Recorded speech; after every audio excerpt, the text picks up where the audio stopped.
You could still see me, right? Yeah. Are we live now? Hey. Hello, everybody. This is Debbie Eno from Teacher Success Coach. Today we are looking at, okay, yeah, I think we are live. Today we are looking at Female Educators Roundtable and what it was like for teachers before COVID, during COVID, and after COVID. For some educators, the after COVID, there have not been a lot of changes, i.e., what they've taken from COVID into the classroom. And for others, they've actually decided, you know what, I'm out today, which means I'm out of teaching, right? So we've got another educator who is going to tell us about her journey, introduce herself, and tell us where she's at right now. Welcome, welcome, welcome. Thank you very much for accepting the offer to come online to share your journey with us. It's been wonderful. So please introduce yourself and tell us where you're coming from. Hi, good evening, everyone. My name is Bola Kemi, and I am a teacher. That's why I'm here. I'm a trained teacher. I live in the Midlands. I live in England, Milton Keynes, and I'm a mother, as well as being a teacher. Yes, that's one of the most challenging things, especially during the lockdown, being parents and being teacher. And because during those times, our children were being taught online and we had to be teaching other people's children online. And we know, for me, my child was doing his own thing. So I had to, anytime I had a break, I had to go and check to make sure that he's online. Oh, And he was, exactly. And he was, as he said to me, he was multitasking. So he's on the PlayStation while being as I said, no, switch off PlayStation. Absolutely. But the teacher is not there, and I'm not seeing her. And I think that's one of the things when we had the first lockdown, where the children wasn't seeing the teacher. I think that was such a bad move because it means that you do not have their attention. It was a difficult one, the first lockdown. I mean, I was lucky. My children were grown. What was happening? Okay, I think my daughter was studying for her finals in A levels, if I remember well. And yeah, we didn't have the technology. We were not prepared like to transfer things from face to face to online. So there was that back and forth. I know a lot of schools and teachers tried to teach online, and we just were not prepared. Honestly, we were not prepared for that first lockdown, and I think that the effect of that is still being felt in the education system. Yes, I totally agree with you there. Because the first lockdown, we didn't know what to do. Because I remember I was in school when one child said to me, "Oh, Miss, you know the school is going to be closing." I said, "What are you talking about? Miss, don't you listen to news?" No, because I don't have, I don't have a television, so I don't listen to news. Miss, we are not going to be coming back. They've been telling me that from the Wednesday. And I'm saying, "What are you talking about?" The Thursday they keep on telling me, they say, "Miss, today's the last day." That was the Thursday because we finished on the Thursday, right? And the student said, "You see, Miss, I told you." I said, "Oh gosh." I said, "Anyway, we'll be back next week." That was it. Yeah, that's what we thought. That's what we thought. But that first lockdown was a disaster. Yeah. So how did you guys, what did your school do at that time? Right. For the first lockdown, I think the children of key workers were allowed back in school, and we had small classes of, I think, between 8 and 10 and they were mixed classes. Okay. It was just, bringing them to school so their parents could go to work. Because at that time, key workers, the hospital workers, the ambulance and all of that, doctors, nurses. And then with the rest of the children, the teachers had to prepare the lessons and we had to put them on the website for the children to access. Now my school invested in was it a maths program, or I can't remember what it was now, Mitros or something, that had videos. But what we had to do was, as teachers, we would meet on Zoom to adjust the lessons from being face-to-face teaching to activities the children could do. So we had to, look at the topic and decide, oh, there's no way this, unless the parents is really keen, there's no way they're going to do this experiment. Okay, so we'll put it there, and then we'll put another activity, like let them watch the experiment on YouTube or something, and then maybe do their activity from there. So we had to design worksheets. We had to, just pull a package together of things. The other thing we did was, because we were Key Stage 1, we did phonics. Did we do phonics online that first lockdown? Probably we did. So we grouped the children, and they will come.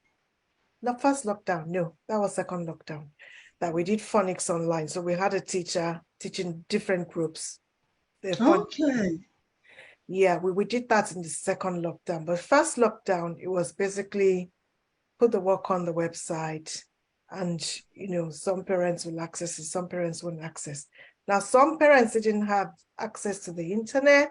The school had to make to a laptop the child could use, because parent was working from home and child was home.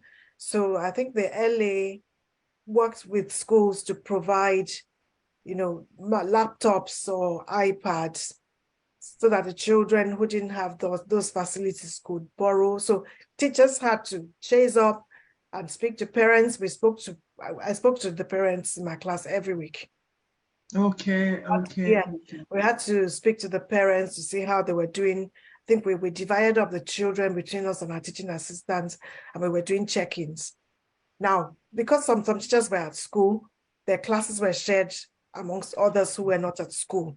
I wasn't at school initially, because my head teacher, at that time, nobody knew anything about COVID. And we knew that he knew that older people were dying. So it was the younger people, the younger teachers, that went back to work, while the older teachers stayed away, until I think I went back to work in May or June 2021. It's all a blur now. After that first, I know it.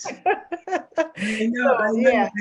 So the more people who were demanding, then the other thing my school did was, we kept a tab on how parents were coping.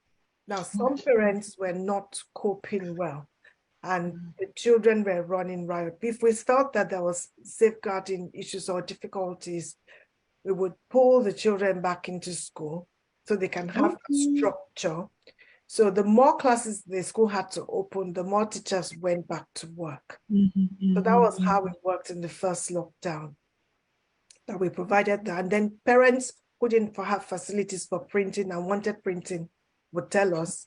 The school secretary would get it ready. They would come and pick it up at the door. Okay. Yeah. Okay. So that was during the first lockdown, right? So how different was the second lockdown? The second lockdown, I think there was more access to technology. Zoom was more in place. So we had groups on Zoom, not whole classes. There were children in school. We didn't have whole classes on Zoom. We still did the parents accessing the lessons from the website. And then we did small groups of parents who needed more help, or children who were not coping. So I did like extension groups for children who were working like above the year group level, so we could extend their learning. I did that in maths. I did a couple of others who were behind and whose parents were not with, because my school was using Power Maths. It's a maths, you're mute, Debbie. my school was using power mats, and some parents didn't understand the method. So I would, go online, do some work with the child, and sometimes help the parents, some parents. So I had a small group like that. Okay. That I worked with in the second lockdown. So we had little parts of groups like that. We had our teaching assistants doing that as well. Additional support for parents whose children were struggling. But we didn't do a whole class teaching on Zoom.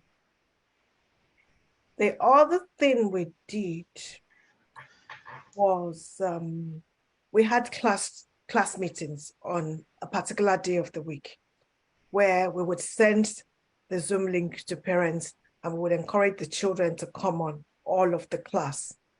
And they'd all go on video, and we would, scroll through the pictures and spotlights each child so they can say hello to their friends can okay. Yeah, so we had class meetups like that on Fridays. With the meetups, we were using that to keep a tab on which children were coming to the class meetups, so that if we didn't see a child one week, second week, we would, say to the school, and somebody will call the parent or go and knock at the door to check that the child is all right. So yeah, that was basically how we got through lockdown. Yeah. Thank you. One of the things you said that you all did small groups. Why did you guys do small groups? Because we were primary school. We were key stage 1, and it wasn't effective to put 35 or 6-year-olds on Zoom to teach. Okay. So you did small groups, so like small group here, small group there, until you've done the complete group of students. Yeah. Okay. Right. Okay, thank you for that. So what happened when you went back into the classroom full on? Okay, right. I'll start from when I went back part-time. For part-time. Oh, you went part-time? Not part-time. When I went back in the lockdown, when I went back in to teach, because I joined my colleagues towards the end of that first summer. Okay. I think I had a year 3-4 class, and I could the pressure of social distancing, of cleaning, of only being able to access a certain your own area of the school was there. That's first summer. I was happy for us to break up that summer, like, oh God, sanitizers, wiping tables, all of that. Then we went back in September, and that continued. There was strict rules about how to get into your classroom, which access gates you could use. We had staggered starting. My school was a big school, a 3-4 entry. Oh, wow. Yeah. Well, at that time, we were up to year 5 as 3-4 entry. Oh, yeah, 5, yeah. And now it's up to year 6. It was quite a big school, and 30 in the class. So you could only access the school through a certain area. And then we had staggered opening and closing times. Okay. So I think my year group started at 9 and we finished at 2:30. I can't remember. Some other groups will start at 8:30 and finish before us, so that the parents would not mix on the playground, the social distancing and all of that. So we went back in, and we were in class bubbles, like in the lockdown time. So you could only stay in your classroom. You couldn't go into even the other classes in your year. You couldn't go into their classroom. You were your bubble, and you stayed in your bubble. The playground had to be divided up for the children to play in their bubbles. And we had to do all the sanitizing and cleaning. Even with the toilets, we had to timetable toilet time so that classes could go to the toilet without mixing up. All of that with the social distancing and all of that. So even when we went back, it was still very much the pressure of there's COVID and we've got to social distance. Now, when you have a class of 35-year-olds, that is stressful for the adults and for the children. Yeah. Thank you for that. It's interesting because I'm secondary school, and although we were in our bubble, we were in our year bubble. So it's like year 10s that were in the same bubble, and year 11s that were in the same bubble. So, you know, we had bubbles in terms of year group, but I taught, you know, year 10, 11, and 12. And, you know, it's like I spend most of the time in my classroom, but one of the things I found frustrating is the constantly opening of the windows. Windows. Thank you for reminding me of that. Oh my God. I had constant cold. We had our coats on. Cold. Yeah. 24/7. Yeah. That's the thing. And it's like I taught in a school in Bushi, and one of the things is my seat was next to the window, and every time I come home, as if I have a neck problem because the cold, and I had to stay in, you know. And when I go to the classroom, the windows and doors are open, the students say, Miss, I'm keeping my coat on. I said, please do, because mine is on already, you know. And it's like that was one of the worst things. Oh, it was painful. Oh, because it's like you go to the staff room, the window is open. Oh, everywhere. That was one of the things. And you had to dress up like for the cold. Yeah. And you know, the children would sit and they would be cold, like they're young. And I'd be like, oh my God, what's all this? And then we were always out. Now in primary school, the way it works was before COVID, we had people who would, you know, do the lunch times so you could get a break. But with COVID and, you know, returning to work, and because we were in year group, we were in class bubbles for a while before it moved to year group bubbles. You had to be with the children all of the time. Wow. My school had a dining room. They have a kitchen. They had a kitchen where we would just take the children down to lunch. You had to do lunch in the classroom. You had to do break time, fruit time. Everything was in the classroom. And then you could only go up to your bubble to play. So you were stuck with the children from when they came in until the end of the day. Wow. So they were eating lunch, you were eating lunch. And then we would kind of stagger the lunch time so that, you know, you could get a toilet break. You could, you know, sometimes you were eating your lunch on the field while they were playing. So it was extremely stressful for primary school teachers. Wow, that was really stressful. I must say, in secondary, we had a little relief because these are older children. It was stressful. It was like you were there all of the time. We had to like divide up our time so that, you know, you could get a break. Somebody goes to make the tea. Oh, there was even no staff room. You couldn't walk through the school. So we ended up with we have kitchen, we have small sinks. We have sinks in our classroom. One of us had a kettle. We would make our tea right there in the classroom. There was no social. Everything was just within that room. It was tough.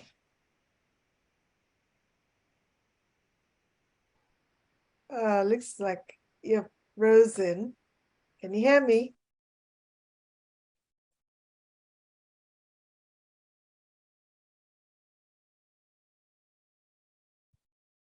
Hi, Debbie, can you hear me?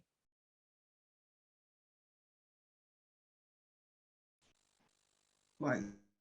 Oh, you're back.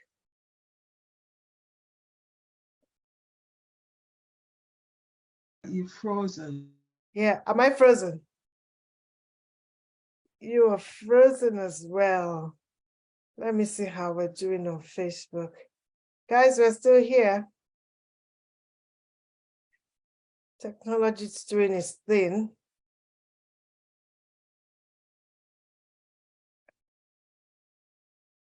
Right, Debbie, you're not showing on Facebook. Right, so we were talking about what life was like when we went back into the classroom after the COVID lockdowns. Right, while we wait for Debbie to come back on. Yes, so school was still in bubbles and we had to do things in our little groups. Now, what I want— Can you hear me? Yeah, I can Can hear you hear you me? now. Yeah, I can hear you now.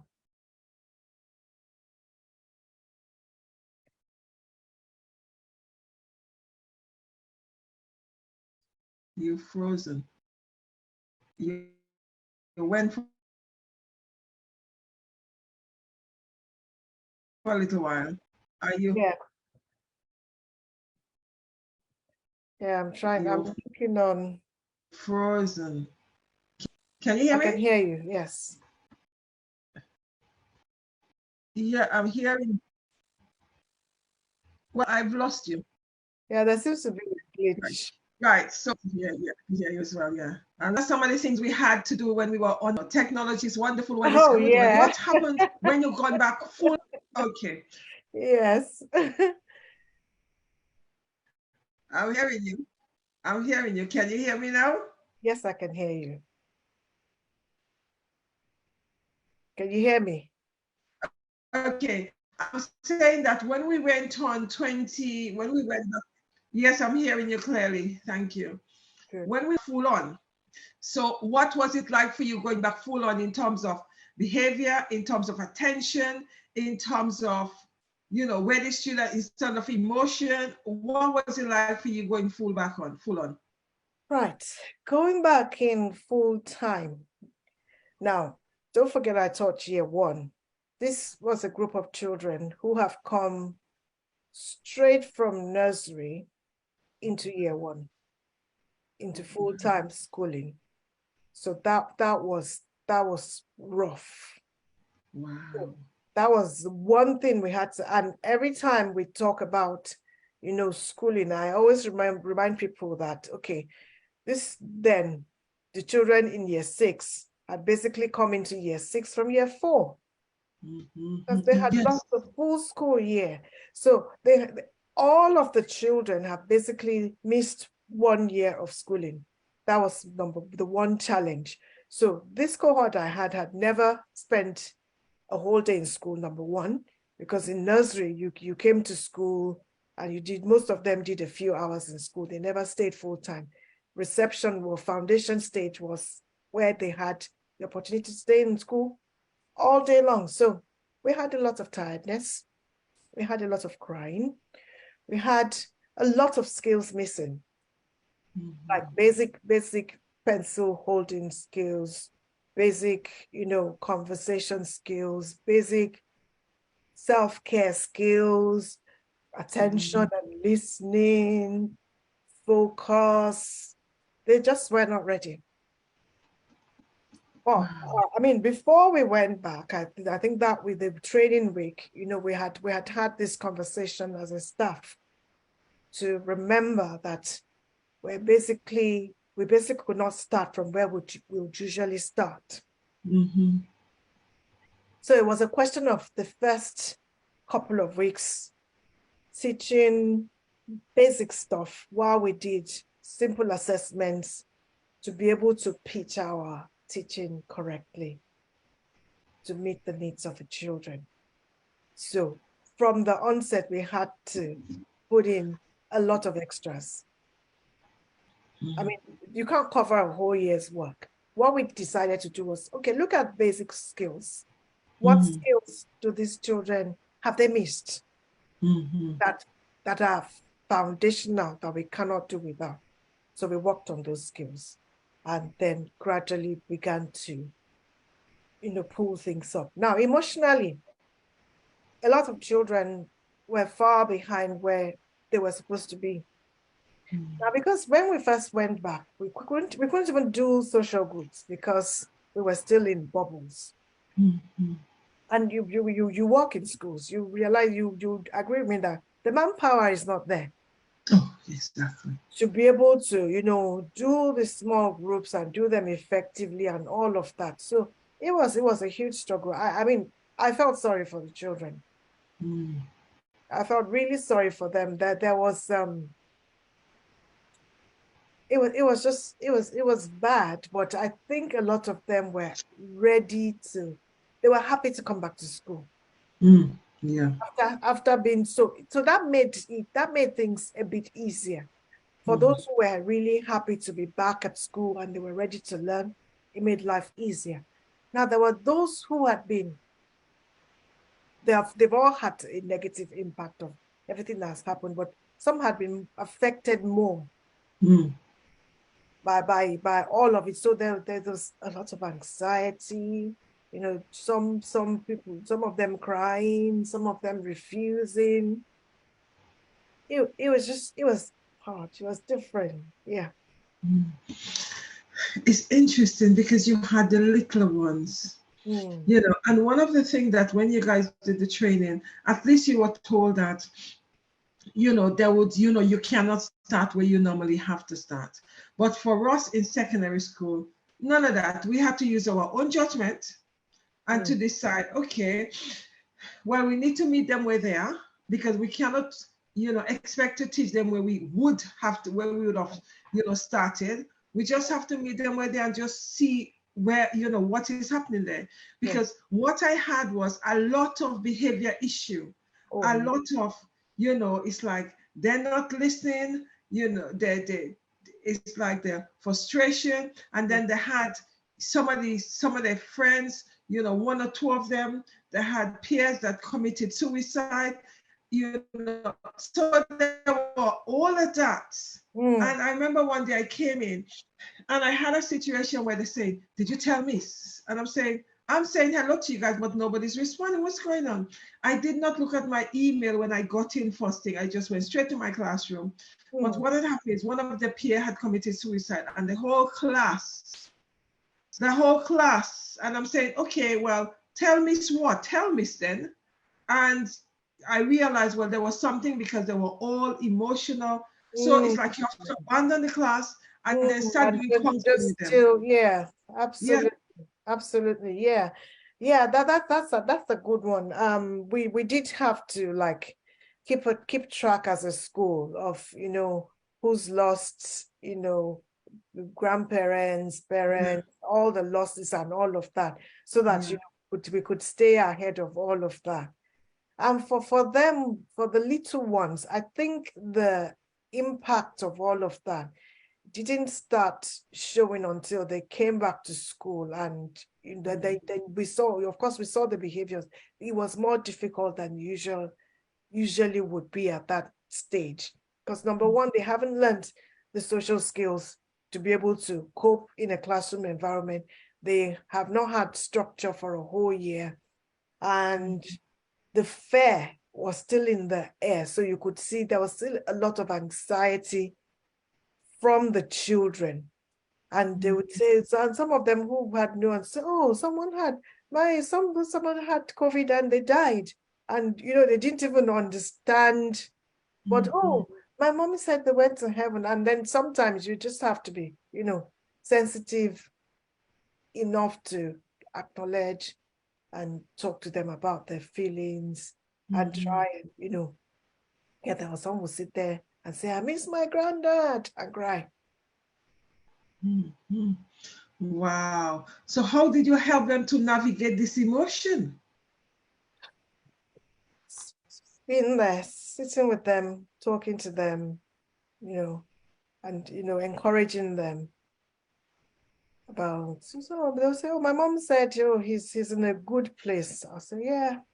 And then we would usually talk with parents about it as well, so that, we were working from the same page. It's being the listening ear and, reassuring them, because a lot of children were afraid, like, oh, we would get COVID and we would die, and we'd say, no, we'll be all right. See, we're back here. We survived, we're happy to be here, and, keeping it positive. You know, the thing with it, thank you for that. The thing about it is you had younger children. Mm. So therefore the anxiety, you know, would have been a lot more. Although my students, they were anxiety because I had year 10, Yeah. 11, 12, and 13. It was a different thing. It came out in the behavior. Mm. Mm. Came out in the, you know, the answering back, the loud, Oh, you know, yes. they don't want to cooperate, they don't want to do the Yes. work, you know. So it's like all of that. That's what I actually faced when I got back. And Yeah. it's like some of them, you know, they didn't want to come back. Some of them hated being at home. You know, Yeah. it was, It was like a big store. yeah, Some yeah, of them were happy to come back. Some of them preferred to be at home and do their lessons at home. And yeah. then I agree with you, behavior absolutely went down. As a school, we struggled with, you know, a lot of them, especially in Key State 2, the older ones who were more aware and understood better.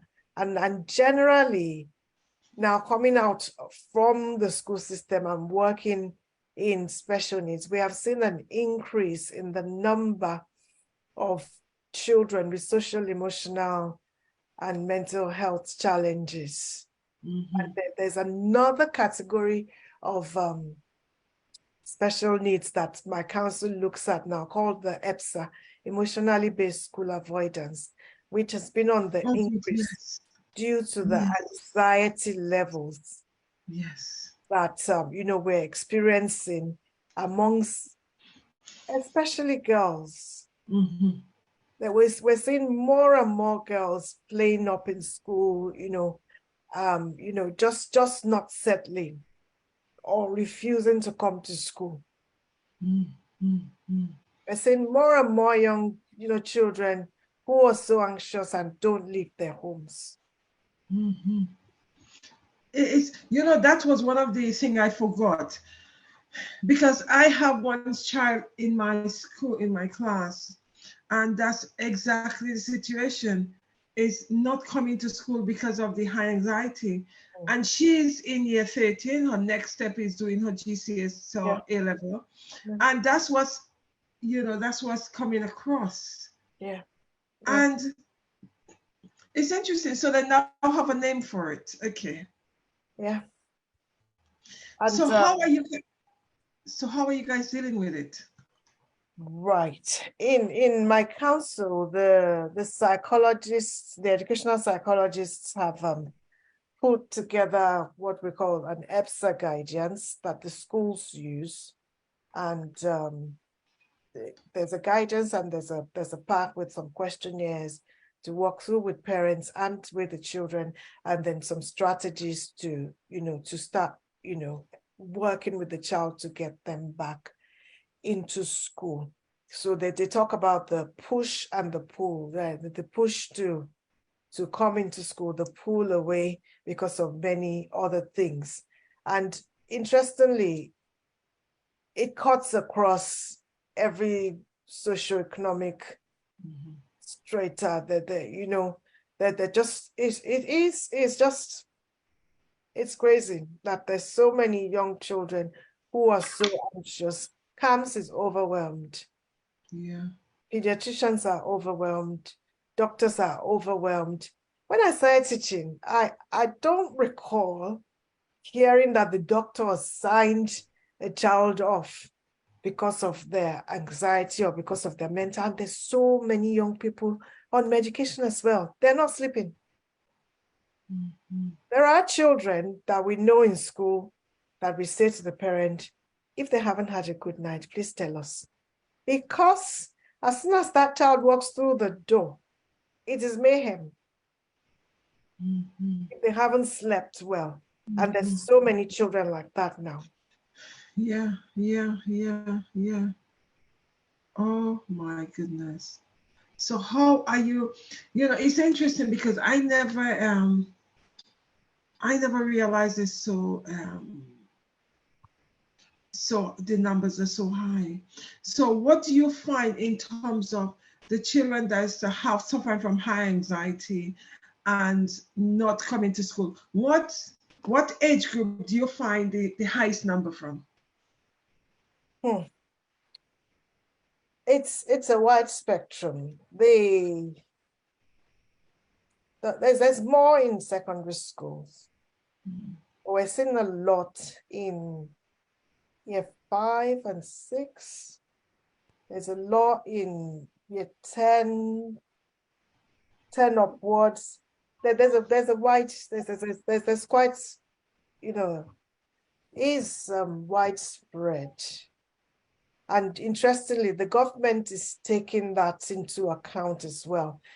This month, we've had, I printed that out, a summary of responsibilities where mental health is affecting attendance. That's from the Department of Education. Oh, right. So it's obviously a huge thing across the nation if they are publishing guidance for schools and local councils about how to handle, you know, those who are not coming to school as a result of mental health issues. It's interesting because, you know, you say there's a higher range in terms of year 5 and 6. Do you think that is also compounded with the fact that it is transitioning to secondary school? The transition years, yes, have, especially amongst children who have other needs as well. So who have a diagnosis maybe of ASC or ADHD, or, you know, there's other, you know, underlying issues. Some of them don't have any other, but it's just the anxiety that, you know, it just keeps going. And when you listen, when you listen to parents, you're just like, it's sometimes as teachers, in fairness, when we listen to some parents, we think, oh God, all this exaggeration. Sometimes we think, oh, maybe it's an exaggeration, but these things are real.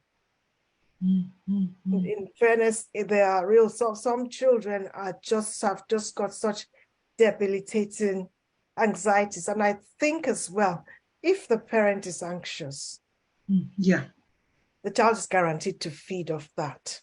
Yes. So it's is that. Wow. Back and forth. It's interesting because I have not had a class. I think I had one student before. I think it was the same time we went back. And that student was very, you know, it was the staying at home due to the anxiety, etc. But it's like, I haven't had that for the last 2 years. And it's like, now I have a student, you know, when my colleagues say to me, oh, you know, this student isn't coming to school, etc. I say to her, oh my goodness. I say, I think the issue, as we would know, is the anxiety, school anxiety, because she doesn't, you know, she's unable to cope to come to school, etc., etc. And, you know, because I've only just met the student, and she and I had a conversation last week, and I gave her some tools to use. I said to her, you need to use them on a regular basis, and I'm going to tap into you twice a week to see how you're getting on.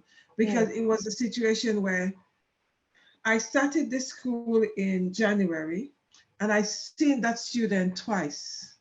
Wow. Twice. And she's got exam coming up. So that was one of my... lots of year 13s, lots and lots. And a lot of them are girls as well. Yes. So it's almost as if, you know, the hormones and are being compounded. The anxiety is compounding the hormones. I don't know which way to say. There are lots of them in counseling. And lots of, you know, the ones that even go to school, the behavior, you know, the rudeness, the lack of attention. And, you know, ADHD has been mentioned a lot more than it used to be. And a lot of them, like I said, are on medication. It's scary. To support these young people is mostly medication. Well, I think there's quite a wide variety of, quite a few ways they are supported. For those who are not sleeping well or those who cannot cope with, self-regulation, I think quite a few of them are on medication. And then they have therapeutic activities, going to a farm, doing art therapy and things like that. Mm. It's quite sad, eh? Because we know feeling and observing the backlash of COVID on these young people. Yeah. Because, the aftermath is the fear of going to school. And it's like the underlying reason is, why is it become now a fear of going to school? What's causing the fear? What's causing the fear? Because I guess it's psychological, isn't it? It was oh, you couldn't go out, you can't go to school because you don't want to catch the virus and die.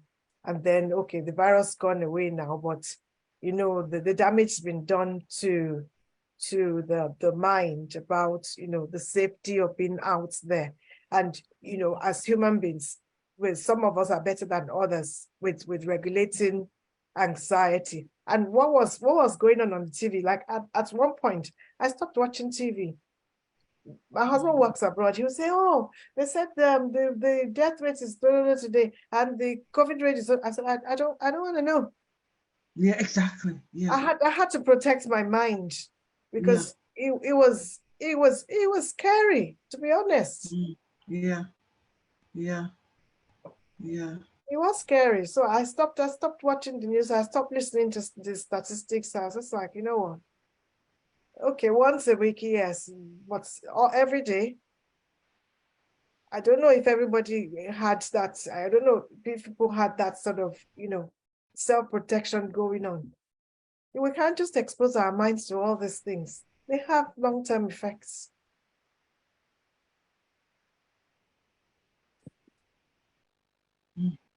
Why we now beginning to see some of the long-term effect of these young people, because I think a lot of them were exposed to a lot of what was going on social media, especially TikTok, and it kind of the whole mind was consumed with it.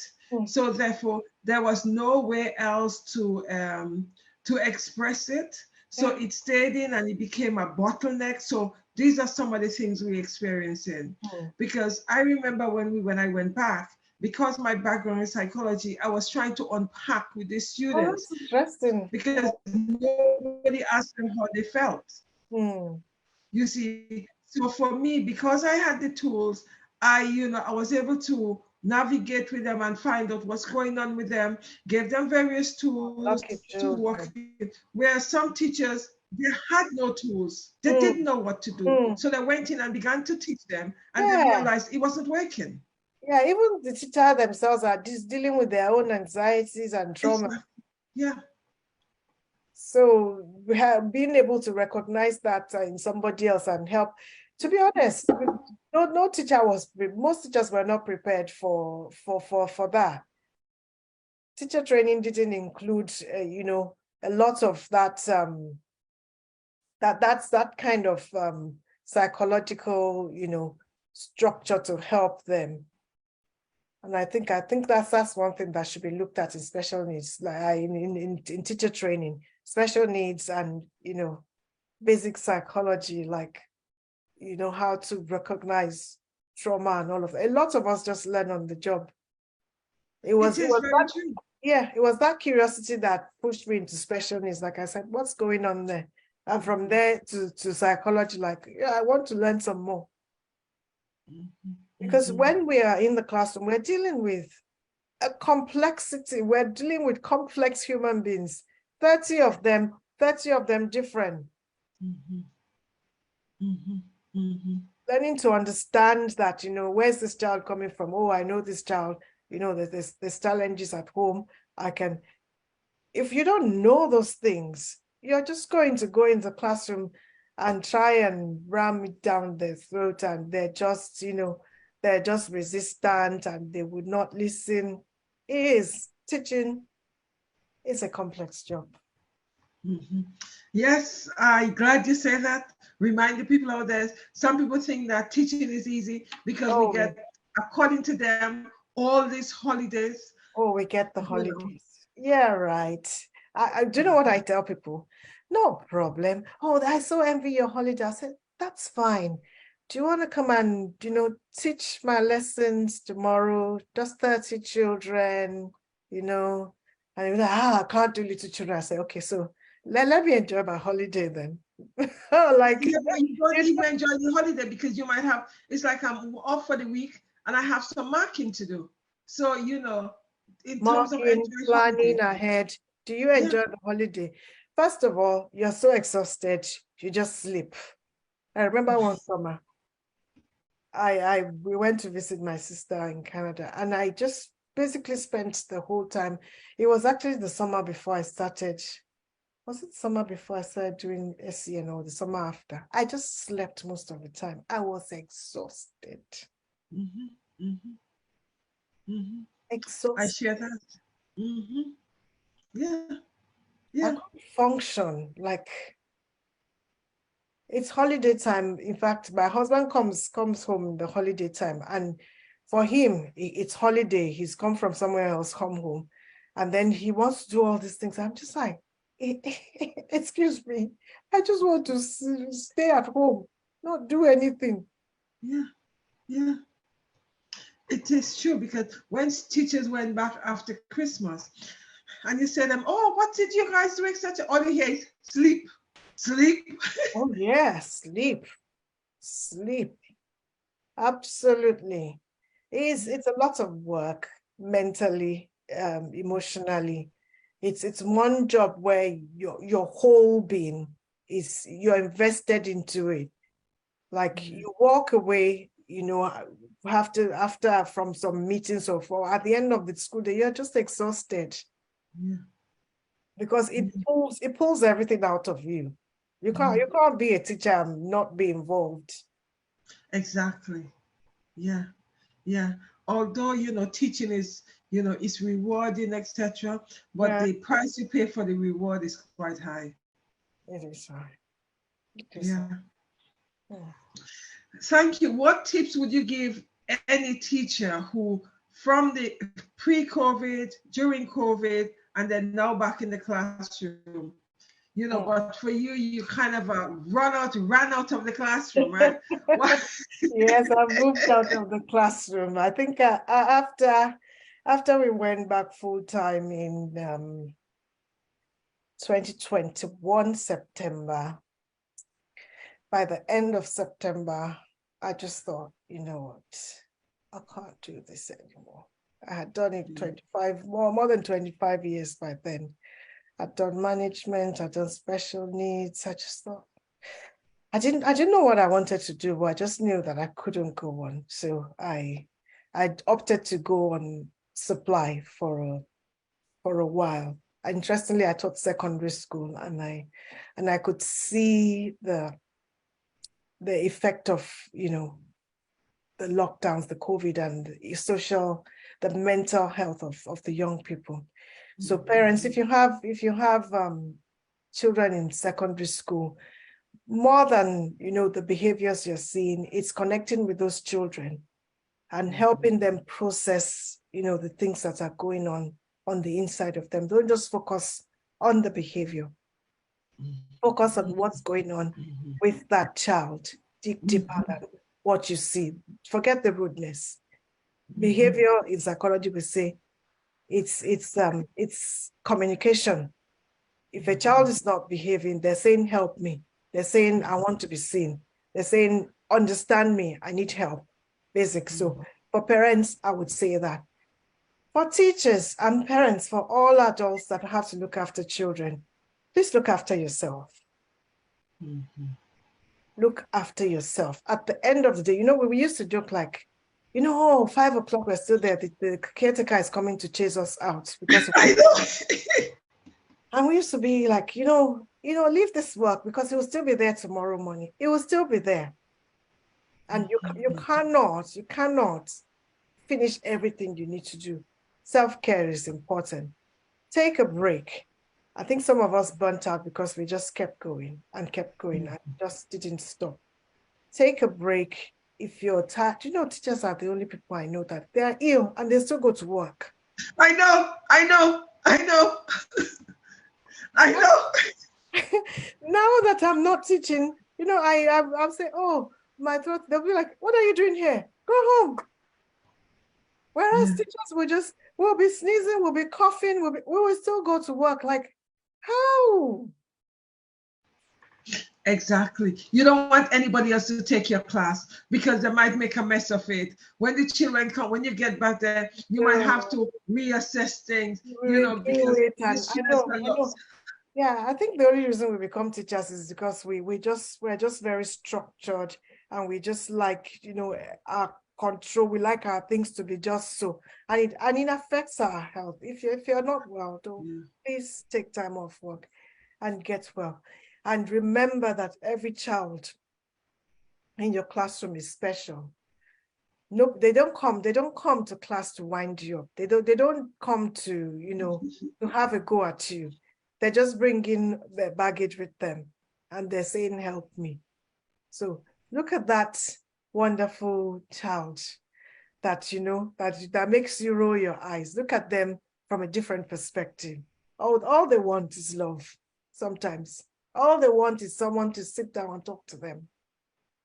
And teachers, you're amazing. Take it from me. Don't let anybody take that away from you. Every time you walk out of work, give yourself a pat on the back and say, well done to yourself. Because not many people can do what you're doing. Yep. Thank you so much for that, because that is something I constantly reinforce in my show. Educators, you need to remember your brilliance. And as you rightly said, not everybody gonna want to be a teacher, because someone said to me last week, anyway, your teaching is vocational. I said, no, it's vocational, because if even you're not in the classroom, you're still in the classroom, because you're looking for a resource. Oh yes, that'll be good for my students. Constant. Never ends. Exactly. Because it's like, I teach sociology as well, and I'm thinking, okay, what aspect could I, yes, that aspect of the newspaper, they could actually connect it with this. Yeah. Absolutely. You're constantly. Yeah. Thank you very much for that, and thank you everybody Thank you everyone who's joined us. Thank you so much for having me. I've had a good time. Thank you for accepting the offer. It was fantastic. Thank you for sharing your journey, that you've actually abandoned your peers and you've gone to something else. I understand the reason for that, because there's sometimes being in the classroom is very tiring. Sometimes we need to see alternative to how we could, tapping into the mental health of the big thing. It is so big, I don't even know how we are going to manage it. And it's still increasing. It's not just that, it's just still on the increase, which is quite, sad. Which is really sad. Anyway, thank you everybody. Have a great evening. Take care.